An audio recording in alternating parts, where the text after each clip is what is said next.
being a mom is hard, I'm guessing. I mean, I'm obviously not a mother or a parent, but moms do a lot. They cook and they clean and they, shuffle kids around. And then a lot of them also have jobs and just a lot of work involved,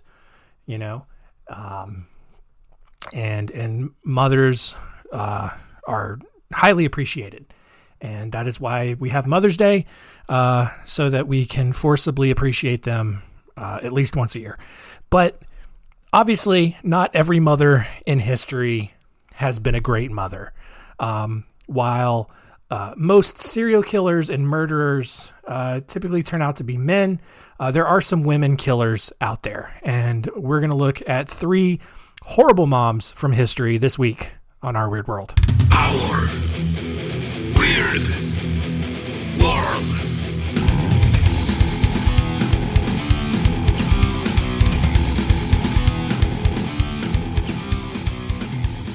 Welcome to Our Weird World. I'm your host, John Henson, and happy Mother's Day to all the mothers out there.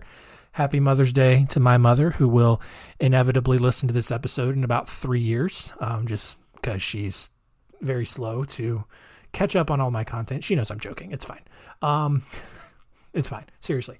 But yeah, like I mentioned in the open, men are, the ones who have kind of mastered murdering for the human species, just in terms of how much they can get away with and how often they do it. The thing about men is that they don't, necessarily have a detailed plan about who they're going to kill. Sure, there have been serial killers throughout history who have had, a hit list of sorts of people that they wanted to end up killing, but most men have no idea who they're going to kill until the urge to murder strikes.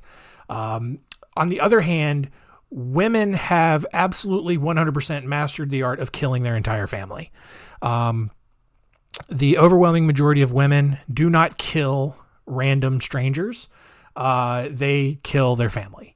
And guess what? Spoiler alert. We're going to look at 3 women today who did just that. All right. We're going to look at the stories of Mary Cotton, Judy Bueno Año, and Mary Beth Tinning.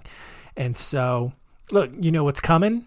And as you spend time with your mother this week, or call her up or send her a card or whatever, just be thankful that your mom was not one of these 3.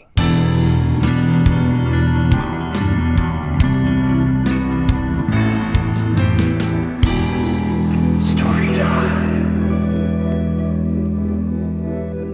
Mary Ann Robson was born on Halloween Day in 1832 in Sunderland in the northeastern part of England. When she was 8 years old, her father fell 150 feet down a mine shaft and died. And this is noteworthy because his body was delivered back to their home in a sack, because that is just the cold sort of way British people used to break news to their families. It's just like, hello, here's your husband and your father. Sorry about that. Body died. Here you go. Plop. To make things worse, the home that Mary lived was owned by the mine, and once her father died, the mine actually evicted the family because no one living there was employed by the mine. So just crazy cold working conditions at the time. At age 16, Mary left home to pursue a career in nursing before returning home to try her hand at dressmaking. She married a man named William Mowbray in 1852, and the two moved down to southwest England and started having kids. Unfortunately, only one of the 6 children, Margaret Jane, survived.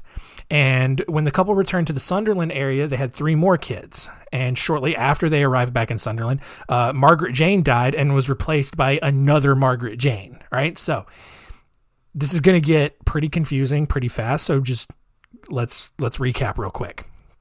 She's already had 6 kids. 5 of them died. The one that stayed alive was named Margaret Jane. She moved back to Sunderland, had 3 more kids. So she's got 4 now. But guess what? OG Margaret Jane, she dies. And apparently she has another kid and names her Margaret Jane, which is that's weird that you're going to name a kid after a kid who's dead, but whatever, British people.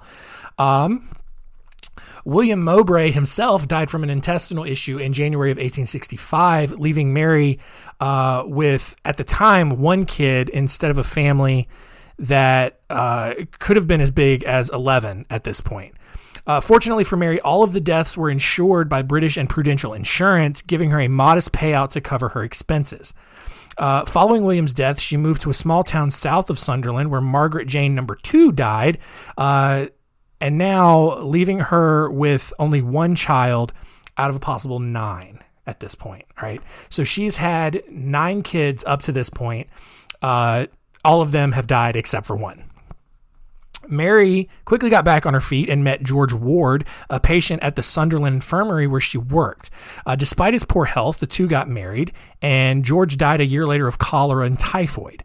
Mary, however, was totally prepared for this and already had George insured in case he died. Like, you guys can see what's going to happen here already. After leaving the infirmary, Mary found work as a housekeeper for a man named James Robinson, a shipwright who had recently lost his own wife. And that's how they kind of bonded. It's like, oh, you're a widower, I'm a widower. No, let's just kind of hang out and we can, share in each other's misery. When Robinson's own son died a month after Mary arrived, he then found even more solace in Mary's arms, because now it's like, oh God, they've both had kids die. Like this, they just understand each other so much. And so, Robinson actually got Mary pregnant with a replacement kid. And as the relationship blossomed, Mary's mother caught hepatitis and requested that she return home to take care of her. So Mary did. She left Robinson behind and went back to take care of her mother, who died 9 days later. Because obviously, look, guys, spoiler alert, Mary's killing all these people. All right. I hope you didn't think like, oh my gosh, just the worst luck, this Mary. No, she's doing it on purpose. Like, she's killing everyone. Mary then brought Isabella, who at this point is the one kid who has not died yet, back to her to live with Robinson. And a month later, Isabella and then 2 of Robinson's other kids that he'd had before meeting Mary also ended up dying. Now, Robinson clearly had not picked up on this pattern yet, like all of us have, and ended up marrying Mary in 1867, and the two then had another child. And guess what this name was? They named her Margaret Isabella. All right. Mary has had 2 kids named Margaret and one named Isabella that she's murdered. And then she has another kid and names them after both kids. Oh, that's gross. Margaret Isabella died after 3 months. And then they had a second child named George. And after George was born, Mary began really insisting that Robinson get a life insurance policy. And Robinson thought that was really weird and became kind of suspicious, especially after he discovered that Mary had accumulated significant debt and stolen additional money that he thought she had put in the bank for them. Well, when Robinson learned that she had started pawning off household items to make up for some of the debt, Robinson kicked Mary out and gained sole custody of George. This put Mary out on the streets, and after being homeless for a few months, Mary met Frederick Cotton, a widower living in Northumberland. Having lost 2 children of his own, Frederick connected with Mary in the same kind of weird way that she had connected with Robinson, and the two fell in love. Mary began caring for Frederick's 2 other children until one of them died in 1870. But again, just as Robinson had done, Frederick married Mary a year later, and the two had a son named Robert in January of 1871. Well, soon after Robert was born, Mary learned that a former lover, Joseph Nattrass, was living nearby in nearby West Auckland, and persuaded Frederick to move there. After Frederick died at the end of that year, Mary rekindled her relationship with Nattrass. And although she found work as a nurse helping an excise officer recover from smallpox, Mary decided that she needed another kid and used the officer to get pregnant. By March of 1872, everyone except George and Charles Cotton, Frederick Cotton's last remaining child, was dead, which is insane. Like, she's killed all of her past husband's kids. She's killed all of her own kids. But guess what? Mary had been collecting life insurance on every single one of these people, and no one thought that that was suspicious at all. Like, look, 2 kids, all right, happy accident. Things happen, people have bad luck. But you're up to like a dozen kids and husbands who have died at this point, and you've had life insurance on all of them. Like, something weird's going on, but British people are just like, oh no, she's just got some bad luck, yeah. We just can't keep giving her. I don't know if that's British accent or not. Anyway, following her work with the officer that she got pregnant by, Mary was asked to help a woman recover from smallpox. While she worked, Charles Cotton kept getting in the way and just kind of being an annoying little kid. And Mary asked Thomas Riley, a parish officer, if Charles could be sent to a workhouse, which was this institution where those who were unable to care for themselves were supplied with board and employment.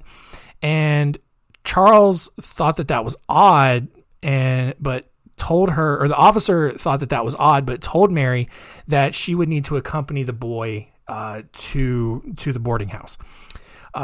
Mary, when she learned of this, literally said this to the officer: "I won't be troubled long. He'll go like all the rest of the Cottons." And, the officer thought that was a really strange thing to say, and he thought it was especially strange 5 days later when Mary told him that Charles had actually died. Riley, this parish officer, who was also the town's assistant coroner, convinced the village police to delay the writing of the death certificate until he could actually investigate what happened.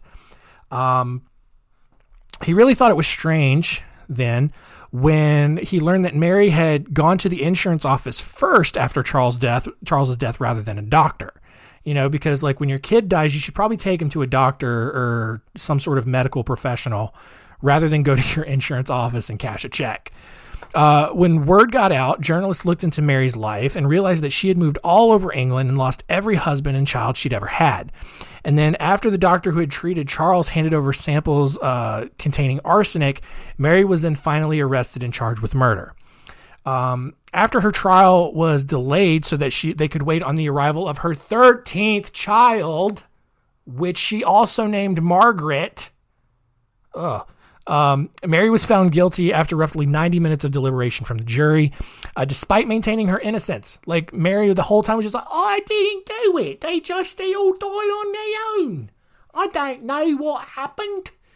I just got bad luck. I didn't kill nobody. I don't know, whatever. That's probably not how she sounded at all. But she was hanged on March 24th, 1873.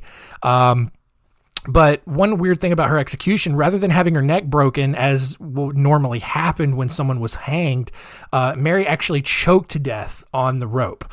And some people think that was on purpose because she was a terrible mother. No one knows. Out of her 13 children, only George Cotton and Margaret number 4 survived. So our next story here is a little bit more recent. It's the story of Judy Bueno Año, and her story starts in 1971 when, under the influence of cashing in on a big life insurance policy, theme here, she poisoned her Air Force sergeant husband, James Goodyear, with arsenic. Fortunately for Judy, James's death was believed to be from natural causes because doctors in the 1970s didn't really tend to check for poison in autopsies. 2 years later, Judy met Bobby Joe Morris and moved into his home. This is happening kind of in the Pensacola, Florida area, by the way. Judy spent 5 years cultivating that relationship before also poisoning him with arsenic. The next year, Judy's son, Michael, became severely ill and lost all function in his legs. And just in case you weren't sure, yes, she actually did try to poison him too. But she didn't give him enough to kill him. She just gave him enough to disable him for the rest of his life, which, by the way, is not going to be that much longer. That's because Judy was really determined to finish the job here. So in 1980, she decided to take Michael canoeing, obviously for some mother-son bonding time, and definitely not to murder him, you guys. Totally not what was about to happen. At some point during their time on the water, Judy and Michael's canoe rolled over totally on accident. Like, guys, it was an accident. All right. The canoe, they rolled it on accident. And then Michael, impaired by the weight of his arm and leg braces, drowned. And still, no one thought anything suspicious was going on. 2 years later, Judy got engaged to a man named John Gentry, who was either just really stupid or hadn't taken the time to learn about Judy's past. And unfortunately for John, he came down with a mysterious terminal illness, which happened to coincide with the vitamin pills that were laced with arsenic and formaldehyde that Judy had been giving him. However, John miraculously recovered, which probably really pissed Judy off because she's just, trying to cash in on that insurance money. So seeing that her success rate for poisoning people had now dropped to 50% because, the first two husbands had totally worked. 100% arsenic poisoning, great. She tried to poison her son with arsenic, didn't work, drowned him on purpose, and then tried to poison her new husband, didn't work. So now Judy decided that arsenic wasn't working anymore and instead strapped explosives to John's car and detonated it as he sat outside a Pensacola restaurant in 1983. Since car bombs are usually reserved for terrorists, police began investigating everyone in John's life, starting with his fiancée, Judy. And they quickly noticed that all of the most important people in her life had mysteriously died, which then led police to order exhumations on Judy's son and her two former husbands. Obviously, this is when police discovered lethal levels of arsenic in each body. Judy was then convicted for the murders of her son and James Goodyear, as well as the attempted murder of John Gentry. She was also convicted of insurance fraud and arson. And just for fun, police also tied her to a death in Alabama in 1974, as well as the 1980 death of another boyfriend, Gerald Dossett. Not sure if those were actually truly her fault, but whatever, we just throw them on just for fun. Judy then was fried in the electric chair in 1998. Last story here.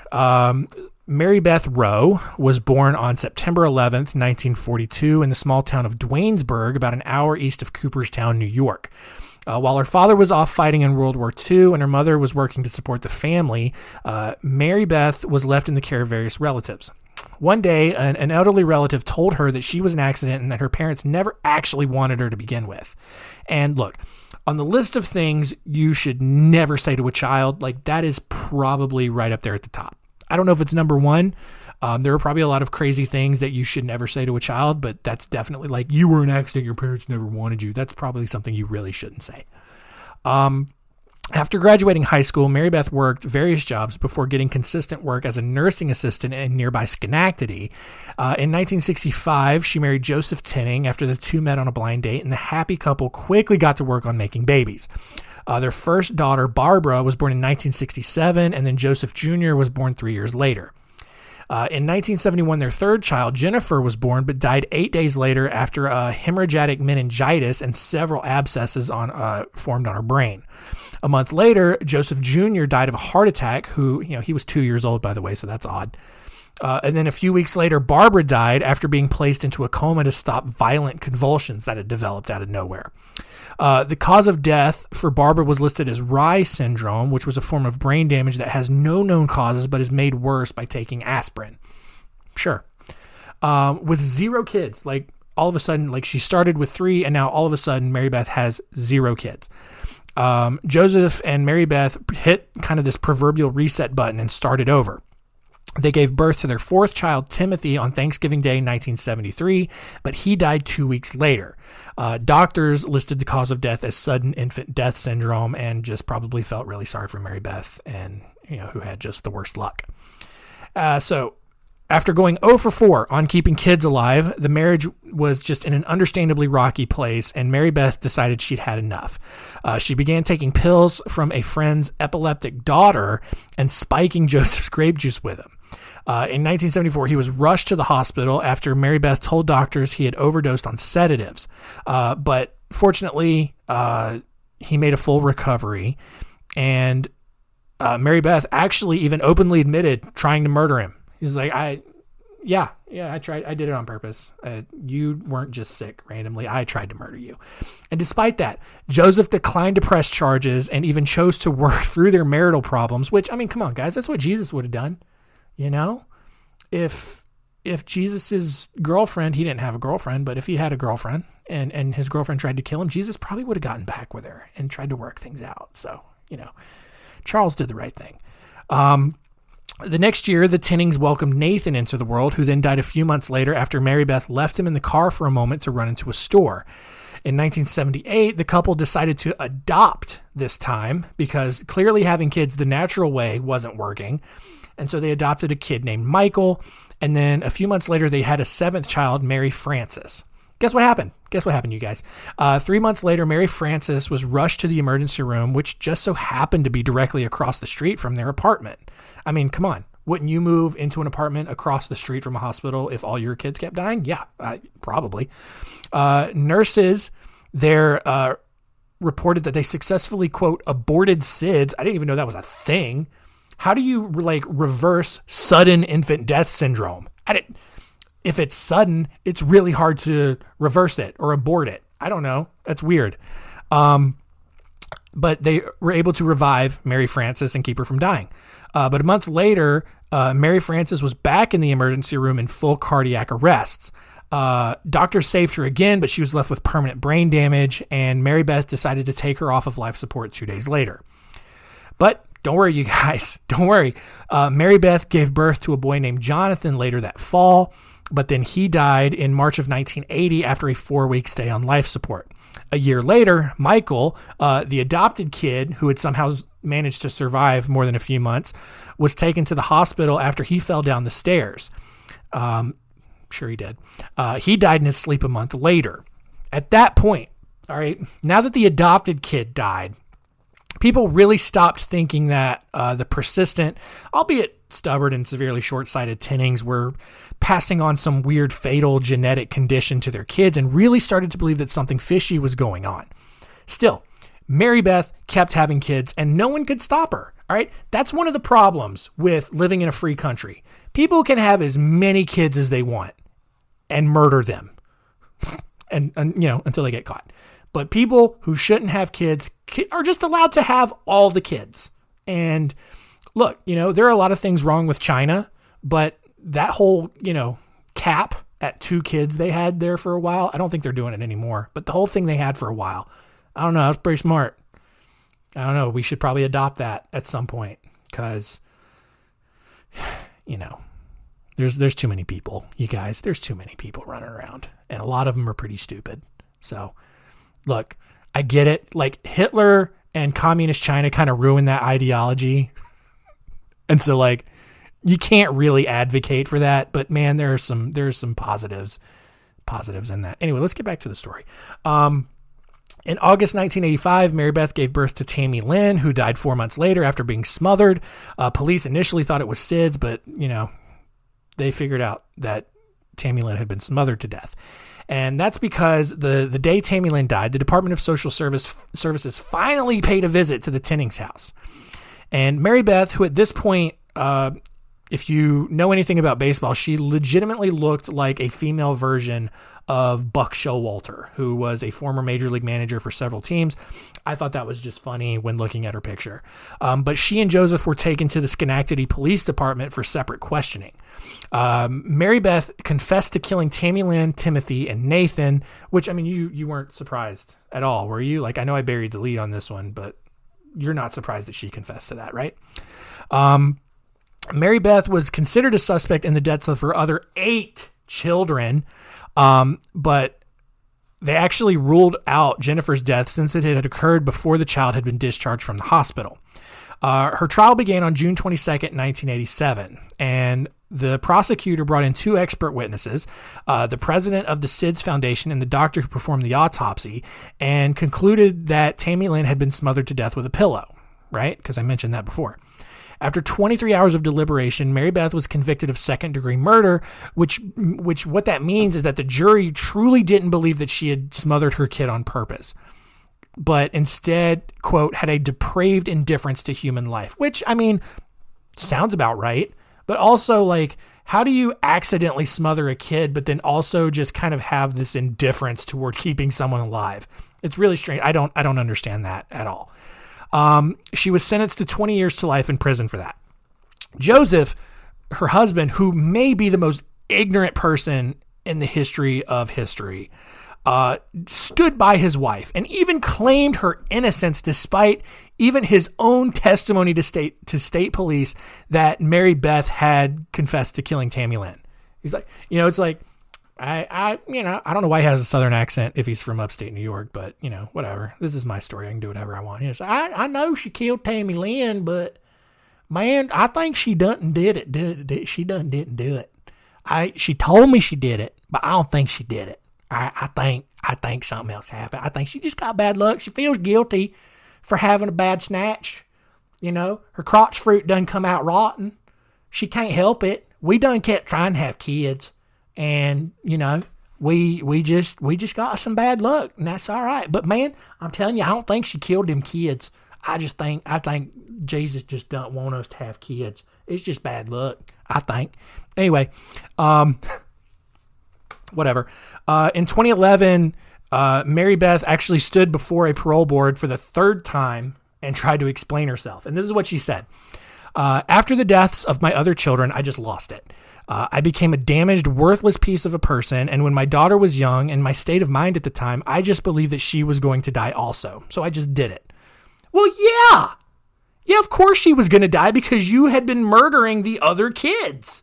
So, yeah, why wouldn't you think otherwise? Anyway, after being denied parole 6 times because she continued to show a lack of remorse and understanding for what she had done, Mary Beth was inexplicably granted parole on August 21st, 2018 at age 76. Joseph, the same blockhead who had chosen to stay married to someone who had tried to murder him and killed all 9 of their kids. That's what's crazy to me. All right. This woman tried to kill him and did kill all 9 of their kids, natural and adopted. And he stayed with her. That is insanity. All right.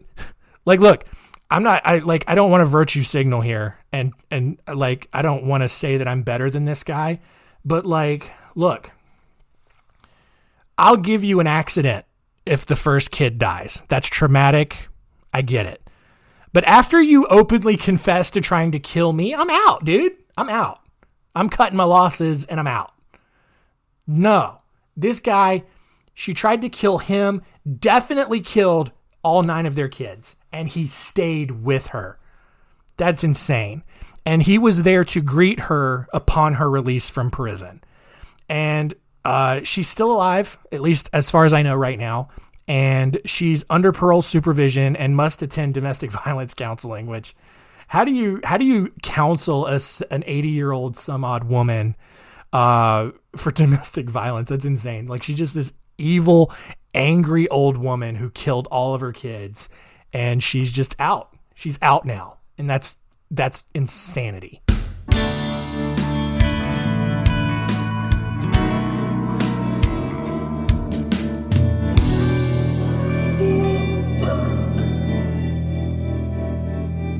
All right, I got really worked up on that last one because I have zero tolerance for just repeated stupidity, but whatever.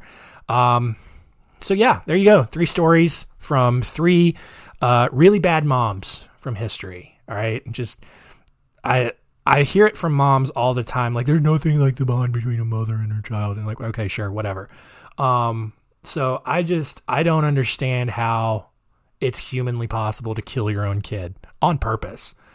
And then, like, in some cases you try to kill your kid and fail, and then you really try to kill your kid. I don't know. Anyway, let's just see what we learned today.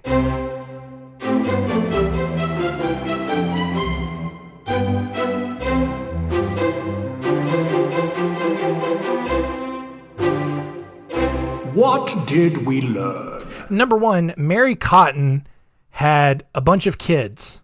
She killed most of her kids. She had 4 kids named Margaret, and she killed 3 of them. And she kept naming new kids Margaret. That's messed up, dude. Number 2, Judy Bueno Año tried to kill her kid. And then when that didn't work, she took him out in a canoe and rolled the canoe over and let him drown with the weight of his arm and leg braces because he was paralyzed. That's a dick move. And number 3, what's going on in upstate New York and their court system?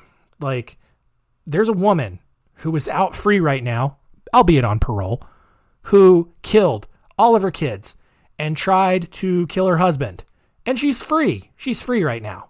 All right. And even more, her husband is really stupid. Like, unfathomably stupid. Really dumb. To have all of your kids die, to be try to, and then your wife tries to kill you, and you're like, I'm gonna stick with her. I love her. I love her. She just passionate, and that's just how she expressed herself. She don't try to kill me because she loves me and I love her.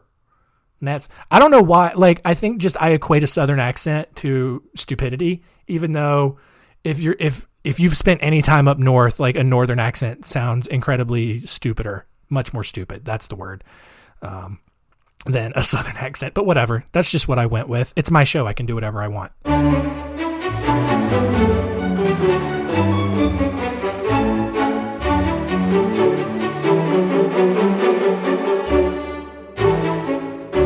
Next week on Our Weird World, it is the story that got us through the first part of quarantine last year. It is the story of Joe Exotic, the Tiger King. If you watched the Netflix documentary, then you know how crazy this story is. But there are a couple details in my version that they didn't actually cover on the documentary. So you at least have a reason to listen. But take a stroll down much more recent memory lane, back to a time when things were simpler, when you weren't allowed to go outside, but you can just watch a crazy gay man wrestle, have a fight a legal battle with another crazy woman or something. I don't know. Anyway, it's going to be fun. The story of Joe Exotic does not disappoint. So thank you all for listening. Tell all your friends, happy Mother's Day. At least you're probably a better mom than the people we covered today, and keep it weird.